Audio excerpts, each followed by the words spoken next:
oitavo ano. Vamos continuar então falando aqui sobre a chegada das ideias iluministas à América, né? Nós falamos na nossa outra aula a respeito da Conjuração Mineira, né? Esse movimento que se iniciou lá na região das Minas Gerais, né?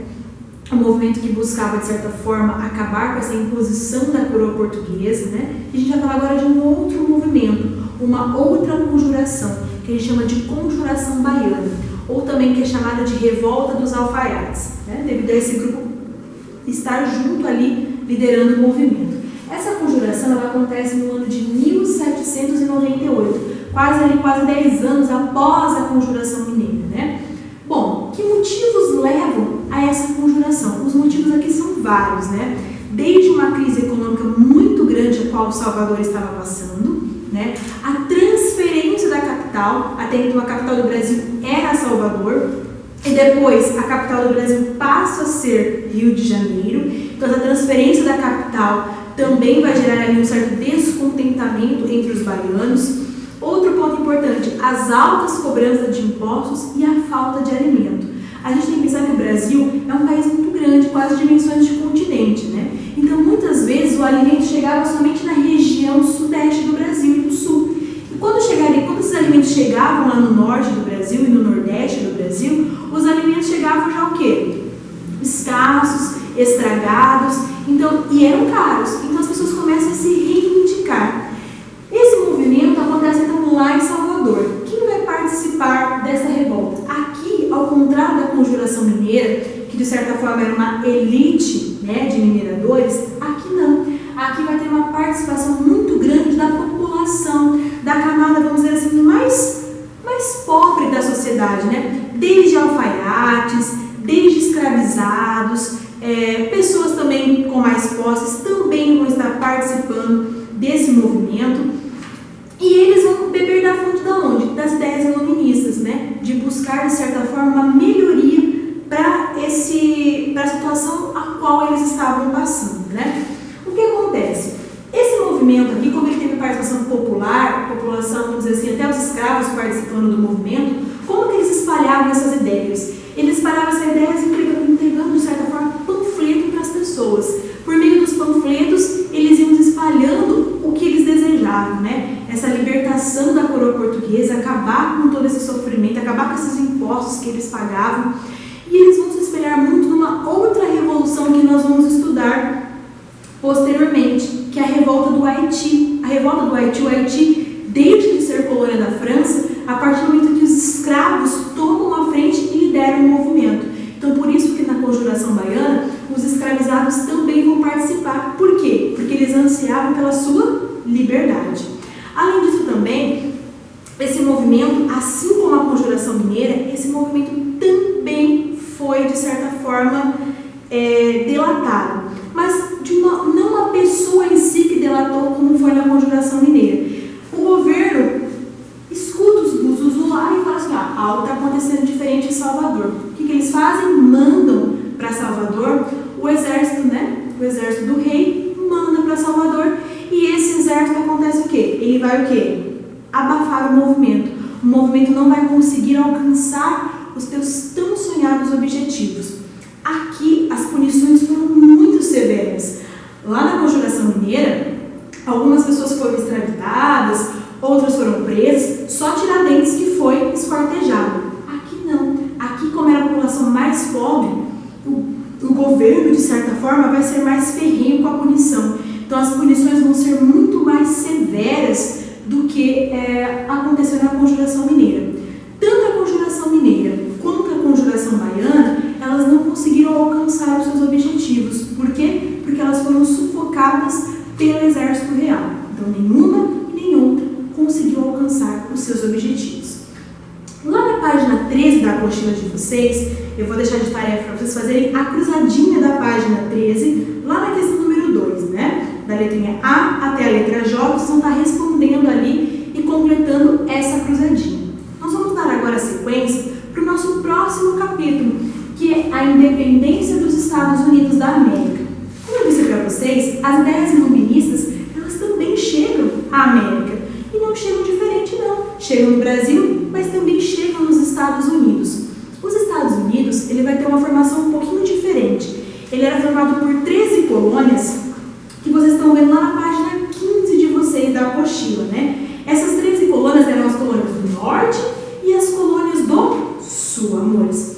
As colônias do norte, elas eram mais desenvolvidas, né? E elas viviam do trabalho livre, principalmente nas indústrias, no comércio. Já as colônias do sul já viviam do trabalho escravo e principalmente da agricultura. Então tinha essas diferenças entre a colônia do norte e as colônias do sul, como a gente vê lá na nossa página 15. Mas tem um ponto importante aqui que é diferente do Brasil e dos Estados Unidos. O que acontece, amores? Nos Estados Unidos, nas 13 colônias, havia uma pouca interferência da metrópole. Quem que era a metrópole aqui? Quem que mandava nos Estados Unidos? A Inglaterra. Era a Inglaterra que mandava nos Estados Unidos. Só que a Inglaterra, de certa forma, estava lá preocupada com outras coisas que estavam acontecendo no seu país. Então, eles não interferiam muito, vamos dizer, de certa forma, na sua colônia.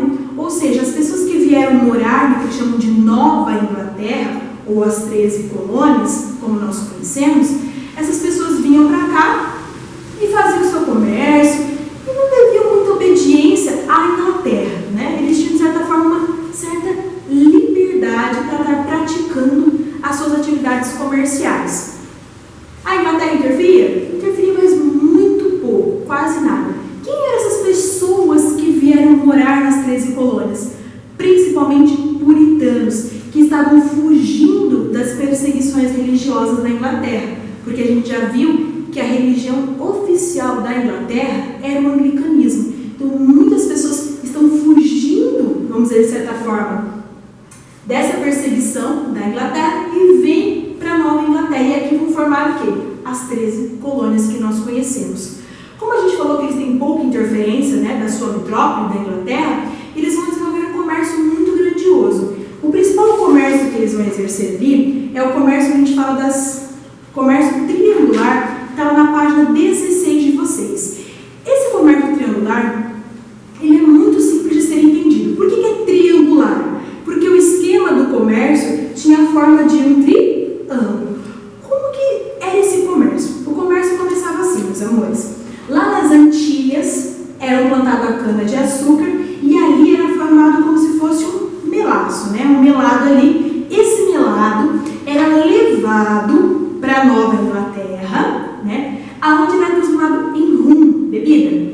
Esse rum era transportado para a África, tá? E em troca desse rum, dessa bebida, lembra que a professora falou para vocês lá no ano passado que muitos escravizados eram trocados por bebida, por cachaça? Era isso que está acontecendo então. Então eles levavam esse rum até a África, né? E lá esse rum era trocado por escravizados. E esses escravizados vinham até as Antilhas para trabalhar nas lavouras de cana-de-açúcar.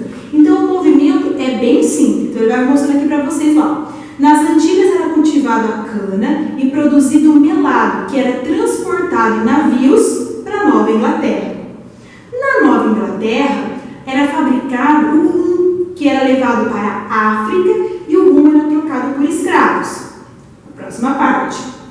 Os africanos eram transportados para trabalhar nas fazendas das colônias do sul. Então eles vinham para cá para trabalhar ali nas lavouras ali de cana-de-açúcar. Esse é o comércio triangular.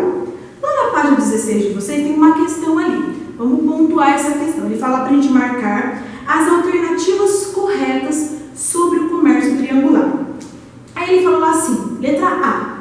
O comércio triangular era regulado pela Inglaterra, que se beneficiava com as taxas cobradas dos comerciantes. Em algum momento a gente falou de Inglaterra aqui nesse comércio triangular? Não, então essa alternativa está errada. Nós falamos de Antilhas, falamos de Nova Inglaterra e falamos de África. B. O nome comércio triangular deriva do fato de que envolvia 3 pontos do Atlântico, Antilhas, África e América do Norte? Sim, essa está correta. Então marque a letra B. C. As rotas dos navios formavam um triângulo comercial no Atlântico. É isso que a gente vê desenhado aí na nossa apostila de vermelho. Formava então ali um triângulo. Por isso o nome comércio triangular.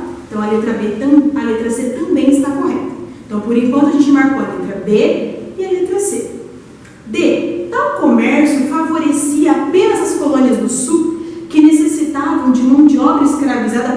baseado na monocultura? Erradíssima, né? Esse comércio favorecia não só as colônias do sul, favorecia a Nova Inglaterra, favorecia a África, né? Então, essa alternativa está errada. E o comércio triangular era um dos objetivos da metrópole inglesa desde o início da chegada dos primeiros colonos? Erradíssimo. A metrópole inglesa em nenhum momento pensou em fazer esse comércio triangular. Quem teve essa ideia desse comércio, né, na verdade, foram os próprios habitantes das 13 colônias. De tarefinha para vocês, a prova vai deixar algumas questões para serem feitas, né? Peguem, professora Gabi, lá o caderno de atividades de vocês, lá na página 5 do caderno de atividades de vocês, página 4 e 5 do caderno de atividades. A gente vai falar então, vamos fazer as questões 1 e 3. Então, lá na página 4 e 5, questões 1 e 3. Na nossa próxima aula, a gente vai continuar falando sobre